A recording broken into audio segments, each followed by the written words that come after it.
Ang kwentong ito ay mula sa mensahe ng isang follower. Inedit para sa privacy at kaligtasan. Hindi ito pag-justify ng krimen. Hindi ito pag-promote ng karahasan. Walang operational details ang ibabahagi. Layunin, aral, babala at pag-iwas. May nag-message sa akin isang tatay, Pilipino na sa 50s na. Di siya humihingi ng palakpak. Ang gusto niya, marinig siya at balang araw mapanood ito ng mga anak niya. Hindi para magpasikat, hindi para magyabang, kundi para maintindihan nila kung paano nagsisimula ang sakripisyo at kung paano rin pwedeng humantong sa maling direksyon ang isang buhay kapag desperado. Ang kwento niya hindi nagsimula sa dilim, nagsimula ito sa pangangailangan. Pagkatapos ng high school, hindi siya nakapagkolehiyo noon dahil kapos ang pamilya. Kaya pumasok siya sa serbisyo. Hindi ito yung pelikula na may music score at slow-mo hero shot. Ito yung totoong buhay na pinipili ng maraming Pilipino. Trabaho na mahirap pero may chance umangat. Trabaho na tahimik ang sakripisyo. Habang nasa serbisyo, sinikap niyang gumaling. Tinanggap niya ang training, ang discipline, ang pagod, ang mga araw na hindi mo maipaliwanag sa ibang tao. At dumating ang pagkakataon na natawag siya para sa mas mataas na standard. May quota, may screening, may requirements. Sabi niya, nalampasan niya. At doon siya napunta sa isang elite unit. Hindi natin babanggitin kung alin, pero malinaw. Umawak siya ng responsibilidad na hindi biro. At sa mga taon na yon, may combat history siya. May mga araw na tumatak. Pero may isa pa siyang ginawa na importante. Hindi niya hinayaang manatiling hanggang doon ang background niya. Habang nagtatrabaho, nag-aral siya ulit. Tinapos niya ang bachelor degree sa Philippine College of Criminology. Sabi niya, malaking tulong yon sa promotion, sa rank, sa pag-angat at doon mo makikita, hindi siya tamad. Hindi siya walang pangarap. Sa loob ng sistema, ginawa niya ang kaya niya para maging maayos. Nagkaroon siya ng pamilya at sa unang pamilya niya, 4 ang naging anak niya. At ngayon, ang mga anak niya ngayon puro professional na. May anak siyang lalaki na may sarili ng pamilya at may isang anak din. May anak siyang babae na nasa serbisyo rin. May isa na sa medical field, may isa na sa journalism.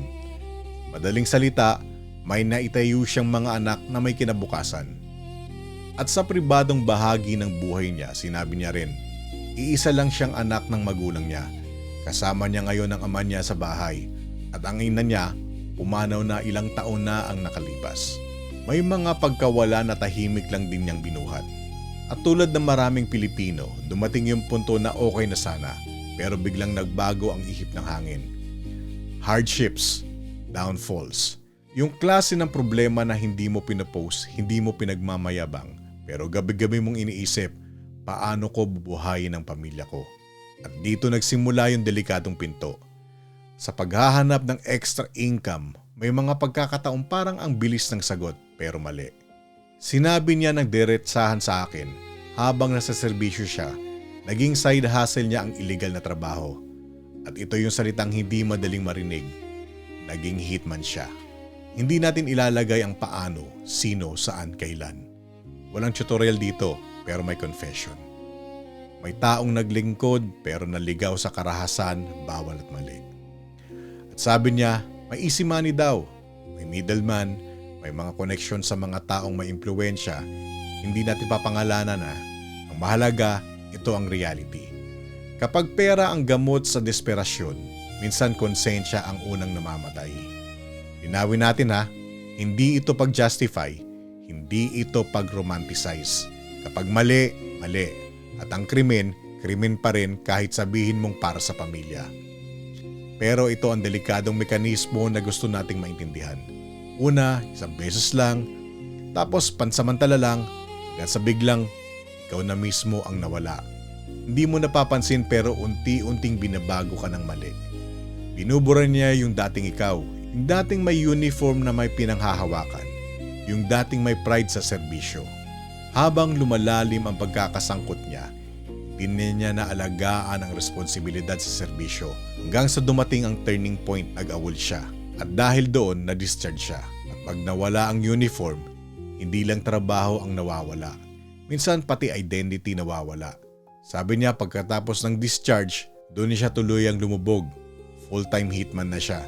Hindi na side hustle, hindi na extra, kundi buhay na umiikot sa maling paraan. Hindi ito action film, hindi ito astig. Ito yung buhay na may interes ang kasalanan, takot, trauma at unting-unting pagkawala ng dangal. At dito lumabas yung pinakamasakit niyang linya. Boss, hindi na rin naman ako maglilihim sa'yo. 4 na puro professional lang anak ko. Naging basura na ako sa kanila.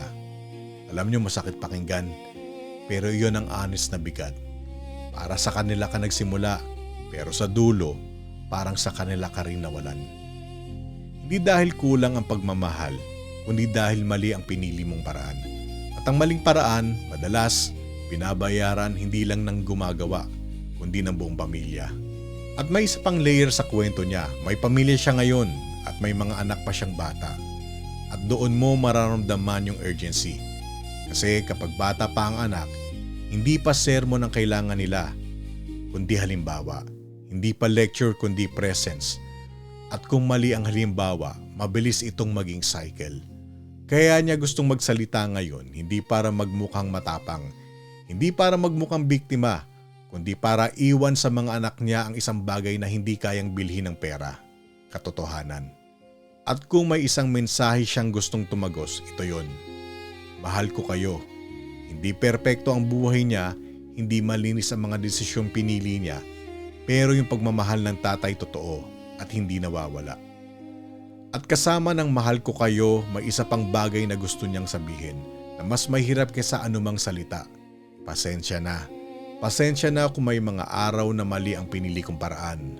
Pasensya na kung may mga pagkakataong imbis na proteksyon ang naibigay ko, takot at bigat ang naiwan. Pasensya na kung may mga sandaling dapat nandyan ako, pero nawala ako. Hindi ito palusot, hindi ito dahilan.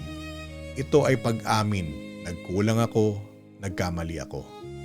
At sa likod ng lahat ng naging mali, may simple siyang hinihingi, hindi medalya, hindi awa, kundi isang pagkakataon na marinig ng mga anak niya ang puso niya, na kahit gaano siya naligaw noon, hindi nawala yung hangarin niyang mahalin sila at itama ang natira.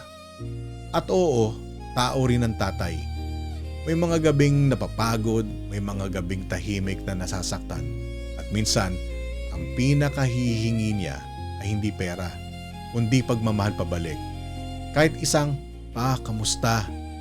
Kahit isang tawag sa gitna ng araw, kahit isang mensahe na nagsasabing, "Pa, nandito pa rin ako." Kasi minsan ang tatay, matagal niyang kaya magbigay ng hindi humihingi. Pero kapag tumatanda na at humupa na ang ingay ng mundo, ang hinahanap na lang niya ay maalala. At kung anak ka at naririnig mo to, huwag mong hintayin ang huli bago ka magparamdam. At kung magulang ka naman, magmahal, oo, pero huwag mong hayaang masira ang sarili mo sa maling paraan.